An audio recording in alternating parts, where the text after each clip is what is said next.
అమాయకుడే దీనుడై మానవుడిగా వచ్చి గెత్సెమనే తోటలో ప్రార్థన చేస్తూ ఉంటే అందరి ప్రార్థనలు అంగీకరింపబడ్డాయని, అవసరమైతే శరీరంలో ఒక నరము తెగిపోయిందని, లేకపోతే దేవునిలో ఉన్న కన్నీళ్లు మాత్రమే కాళ్ళ మీద పడ్డాయని రాయబడింది తప్ప దేవునిలో ఉన్న రక్తం ఇచ్చినట్టుగా బయటకు వచ్చిందా?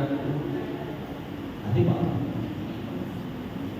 పాపాత్మురాలు పాపాలు ఒప్పుకునే అంత భారం కలిగి కన్నీటితో కారిస్తే, యాకోబు దేవుడు నన్ను ఆశీర్వదిస్తే వదలని ప్రార్థన చేస్తే, దేవుడు నాకు ఇచ్చిన స్థితిని బట్టి కృతజ్ఞత కలిగి ఉంటానని దావీదు ప్రార్థన చేస్తూ స్తుతిస్తూ వస్తే, రాజ్యభారం కలిగిన దేవుడి కుమారుడుగా ఈ లోకానికి వచ్చిన యేసుక్రీస్తు ప్రభు పార్లమెంట్ ఆ ప్రార్థన శక్తి తెలుసా?